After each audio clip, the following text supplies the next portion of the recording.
Halo guys, selamat datang lagi di channel Gadget Raya. Apa yang terbesit di pikiran kalian jika membahas tentang masa kecil? Apakah bermain bersama teman sepulang sekolah dan pergi ke warnet, atau bermain mobil mainan seperti mobil Tamiya dan sejenisnya? Di zaman gua dulu, hal yang paling seru untuk dimainkan oleh seorang bocah adalah bermain game. Dan game yang paling seru dan paling populer pas gue masih bocil adalah game dari PlayStation 2. Akhirnya setiap pulang sekolah, gua itu sering banget main ke rental PS bareng temen rame-rame. Gua yakin banget pasti di antara kalian pernah mengalami masa-masa indah ini, dimana kita cuma kepikiran main aja tanpa memikirkan tujuan hidup atau beban lainnya yang harus kita tanggung seperti sekarang. Nah, di video kali ini gua pengen mengajak kalian bernostalgia dengan membahas sejarah evolusi PlayStation dari mulai PS1 hingga PS5. Nah, gimana sih sejarah awal mula terciptanya PlayStation, dan mari kita simak videonya berikut ini.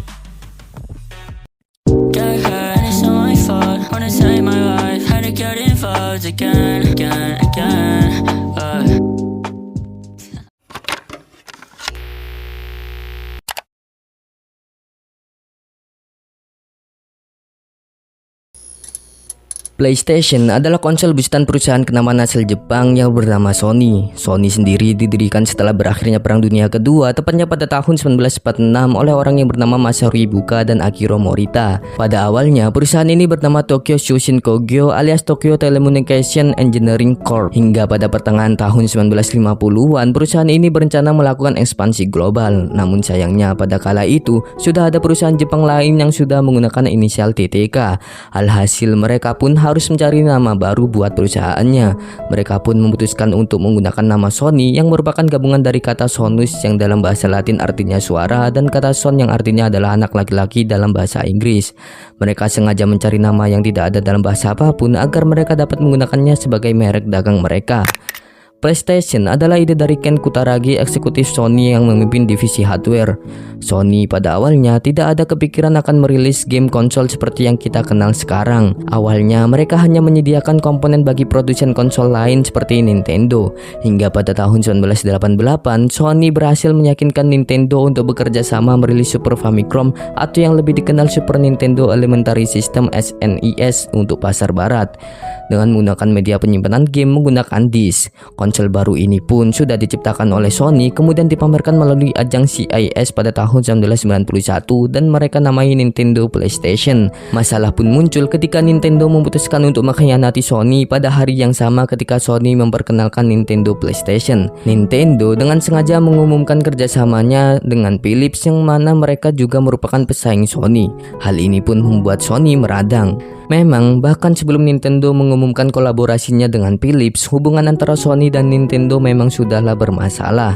Dua perusahaan Jepang itu tidak bisa mencapai kata mufakat dalam hal pembagian pemasukan dari kerjasama mereka. Namun, apa yang dilakukan Nintendo membuat Norio Oga yang masih menjabat sebagai presiden Sony marah besar.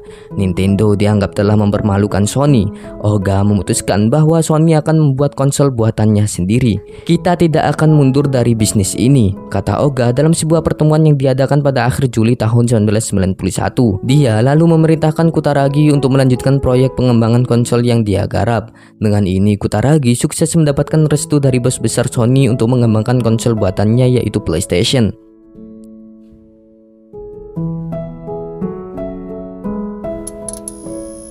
Pada tahun 1994, Sony secara resmi merilis PlayStation. Konsol ini menjadi konsol generasi pertama yang dimiliki oleh Sony. Sebelumnya, konsol ini telah lebih dahulu diperkenalkan lewat ajang Consumer Electronics Show atau CES pada tahun 1991 lalu dengan nama Nintendo PlayStation atau Super Disk.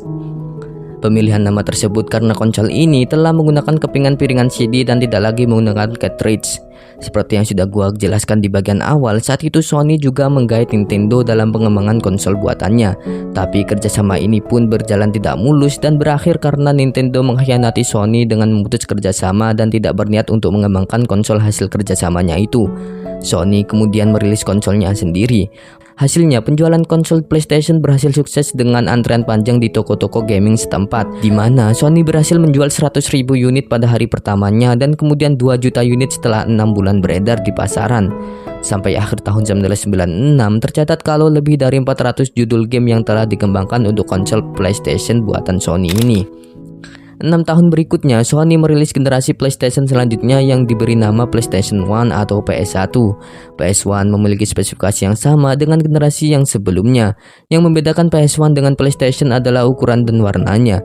Jika sebelumnya PlayStation memiliki warna abu-abu, maka pada PS1 Sony menggantinya dengan warna putih. Ini juga menjadi pembeda dengan PlayStation 2 yang dirilis pada tahun yang sama. Hal yang unik dari konsol PlayStation pertama adalah adanya perangkat kartu memori yang mempunyai layar digital. Perangkat ini dinamakan Pocket Station dan hanya rilis secara eksklusif untuk pasar-pasar Jepang di tahun 1999. PS1 terakhir dijual pada tahun 2006, di mana konsol generasi pertama tersebut mencetak angka penjualan sebanyak 102 juta unit. Bersamaan dengan berakhirnya produksi PlayStation dan PS1, Sony juga mengumumkan kehadiran PlayStation 3 di tahun 2006.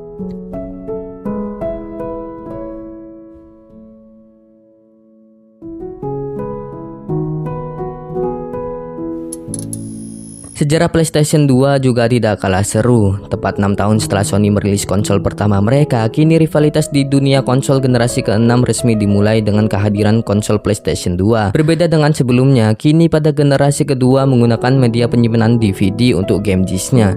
Selain itu, konsol ini juga mempunyai dukungan internet yang sebelumnya memang sudah dimiliki oleh konsol milik Sega yaitu Dreamcast. Kepopuleran Sony pada meracik game konsol rumahan buatannya sudah mulai terlihat sejak konsol PS2 ini dirilis. Konsol ini bahkan terjual lebih dari 150 juta unit sepanjang masa hidupnya dan menjadi konsol game yang paling laku sepanjang sejarah hingga saat ini. Membahas soal game di era PS2, banyak sekali judul game besar yang sering kita dengar, seperti game Tekken, Need for Speed Most Wanted, God of War, GTA San Andreas, dan masih banyak lagi tentunya yang sudah tidak asing lagi di telinga kalian. Selain peningkatan grafis yang signifikan dari yang sebelumnya, PlayStation 2 juga mempunyai jumlah game yang sangat banyak jika dibandingkan dengan kompetitor lainnya. Tercatat sudah ada 3.800 game yang dirilis di konsol ini. Hal yang membuat PS2 mempunyai pasar besar. Selain dari game konsol, PS ini juga bisa digunakan sebagai pemutar DVD. Sony di kala itu berhasil menekan harga konsol PlayStation 2 jadi lebih murah dari pemutar DVD di pasaran. Sejak konsol pertama mereka yaitu di PS1, Sony selalu meluncurkan versi slim dari konsol buatan mereka. PS2 juga tak ketinggalan. Dengan 4 tahun setelah perilisan versi original, Sony menghadirkan PlayStation 2 Slim yang berbentuk lebih ramping. Perbedaan paling mencolok selain dari ukurannya adalah hadirnya port Ethernet dan bobot yang hanya 600 gram. Pada tahun 2006, Sony akhirnya merilis PlayStation 3 atau PS3 di Jepang. Konsol generasi ketiga ini membawa sejumlah pembaruan yang cukup signifikan. Sudah bukan rahasia umum lagi jika Sony selalu mengubah media penyimpanan game mereka di setiap generasi konsol buatannya. Di era PS3, Sony mengenalkan sistem Blu-ray disc yang mempunyai penyimpanan super besar. PS3 juga merupakan pertama kalinya Sony merilis konsol yang membawakan layar HD 720p. Ditambah dengan layanan internet PlayStation Network yang dimana gamer kali ini bisa membeli game secara digital. Konsol buatan Sony ini juga menjadi pertama kalinya mereka meninggalkan sistem kartu memori dan menghadirkan hard disk sebagai media penyimpanan utamanya dengan game disk hanya sebagai installer sekaligus verifikasi. PS3 tersedia dalam penyimpanan 20GB, 60GB, 80GB dan kapasitas besar di zamannya yaitu 250GB dan 500GB. PS3 juga menjadi konsol pertama yang mempunyai kontrol wireless dan mempunyai teknologi Bluetooth dan Wi-Fi. Jika konsol sebelumnya mempunyai satu pembaruan, konsol kali ini mengalami 2 kali perubahan secara fisik dengan hadirnya PS Slim dan Super Slim. Pada versi Slim, fitur untuk memainkan game PS2 dihilangkan demi memangkas ukuran dan harga dari PS3. Versi Super Slim kembali memangkas berat dan ukuran. Desain disk drive juga mengalami perubahan yang kini menjadi sliding door yang dipindahkan ke atas konsol. Namun membawakan fitur-fitur canggih nampaknya tidak selalu menjanjikan penjualan yang baik pula. PS3 menjadi salah satu dari penjualan konsol rumahan Sony yang paling sedikit dan hanya terjual 80 juta unit saja. Di tahun 2013, Sony akhirnya merilis konsol generasi keempat miliknya yaitu PlayStation 4. Untuk konsol yang dirilis pada tahun 2013, PS4 masih menjadi konsol yang cukup mumpuni untuk memainkan game-game terbaru. PS4 sudah menggunakan teknologi yang luar biasa. Prosesor yang digunakan adalah AMD Jaguar X86 648 core. Lalu ada juga chips prosesor kedua buat memperlancar multitasking dan membuat pengguna bisa main sambil mengupdate atau mendownload game-game terbaru. Untuk urusan grafis tak perlu diragukan lagi karena PS4 mampu memainkan Full HD dengan sangat nyaman. Bahkan rata-rata game di PS4 memang sudah mendukung Full HD. PS4 memiliki desain yang futuristik ditambah controller yang futuristik juga. Sony masih mempertahankan controller wireless, namun kali ini controller PS4 memiliki touchpad yang berguna untuk mengarahkan kursor. Selain itu, penampilannya juga jadi lebih ramping dari generasi PS3. 3 tahun berselang, Sony kemudian meluncurkan versi slim untuk PS4. Era grafis 4K dan SDHD pada saat itu membuat Sony kepincut untuk menciptakan konsol varian tertinggi, yaitu PlayStation 4 Pro pada tahun 2016. PlayStation 4 Pro yang bisa dibilang merupakan tipe paling mahal di antara ketiganya, karena pada tipe ini memiliki spesifikasi hardware yang lebih kuat sehingga menawarkan performa jauh melampaui dua varian konsol lainnya. PlayStation 4 Pro merupakan tipe dengan ukuran paling besar dan paling berat. Bentuknya hampir menyerupai PlayStation 4 Slim, namun ada lapisan baru di tengahnya yang membuatnya kini terlihat seperti roti lapis 3. Sama seperti dengan versi Slim, tipe ini juga menggunakan physical power button. Namun panel glossy juga tidak disertakan lagi di sini. Pada tahun 2018, Sony mengikuti jejak Nintendo yang meluncurkan kembali konsol orisinilnya dalam versi mini. Untuk pertama kalinya, Sony akan merilis versi mini konsol PlayStation lawas, yaitu PlayStation 1 dengan nama baru. Konsol ini diberi nama PlayStation Classic. Jika dibandingkan dengan versi orisinilnya, PlayStation Classic 2018 ukurannya jauh lebih kecil sebesar 45%. Desain dan warnanya masih sama dengan konsol PlayStation tahun 90-an. Meski memiliki desain yang serupa, namun ada beberapa fitur orisinil yang diperbarui. Sony juga menawarkan dua controller klasik PS1 yang mendukung game multiplayer setiap pembelian bundling. Konsol ini turut menghadirkan 20 game legendaris bergenre khusus secara preload, termasuk Final Fantasy 7, Tekken 3, dan Ridge Race Type 4. Pada bulan November tahun 2020, Sony kembali merilis konsol terbarunya, yaitu PlayStation 5. PlayStation 5 memiliki loncatan grafis yang cukup besar jika dibandingkan dengan generasi yang sebelumnya. Kali ini PS5 mampu menampilkan kualitas grafik hingga 8K dengan refresh rate maksimal mencapai 120 Hz. PS5 juga sudah mempunyai fitur yang lumrah hadir di mesin PC gaming. Sebut saja fitur anyarnya seperti SDHD dan variable refresh rate. Beberapa fitur seperti itu absen di konsol-konsol sebelumnya. Fitur ini mampu menjadikan pengalaman bermain game di konsol keluaran tahun 2020 tersebut sudah sangat nyaman dan pastinya tidak lagi ketinggalan zaman.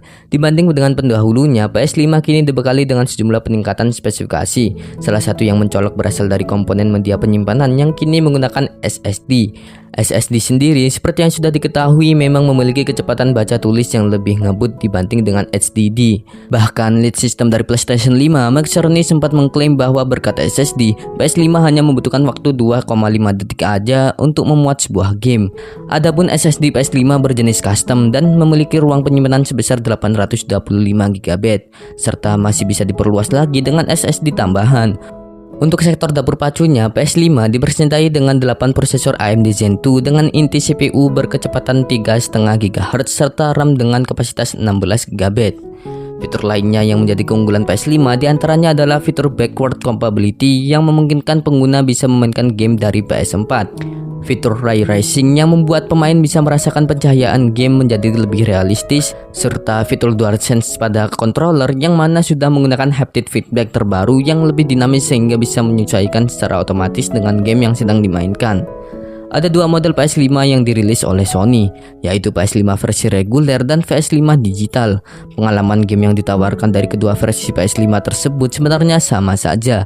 Hanya saja versi digital tak dibekali dengan slot optik yang bisa dipakai untuk memasukkan cakram game Blu-ray fisik. Sebagai alternatif, pengguna bisa mengunduh game versi digital melalui PS Store. Rencananya, Sony akan kembali merilis PS5 versi Slim di bulan November tahun ini. Untuk tanggal rilisnya masih belum diketahui, namun Sony berjanji PS5 Slim akan dirilis sebelum liburan akhir tahun ini.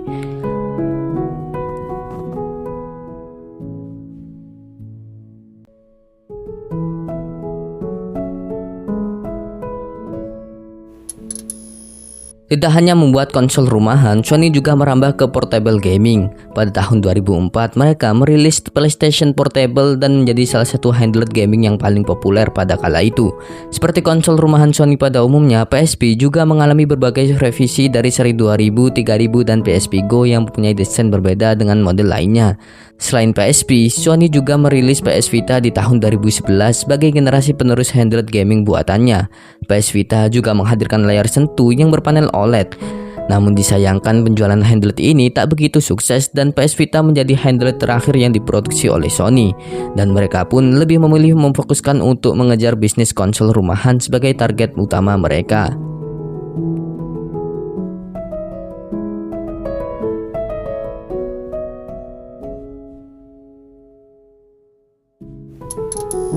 Walaupun ide PlayStation sempat diremehkan dan dikhianati teman seperjuangan, namun Ken Kutaragi dan Norio Oga tak putus semangat.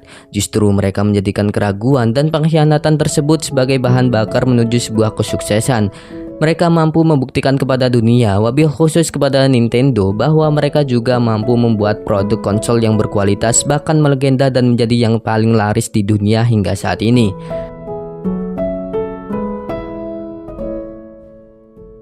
Nah, itulah sejarah konsol PlayStation buatan Sony dari pertama rilis hingga generasi terbaru PlayStation 5. Kalau kalian, konsol PlayStation mana yang pertama kali kalian mainkan? Silahkan tulis pengalaman kalian di kolom komentar.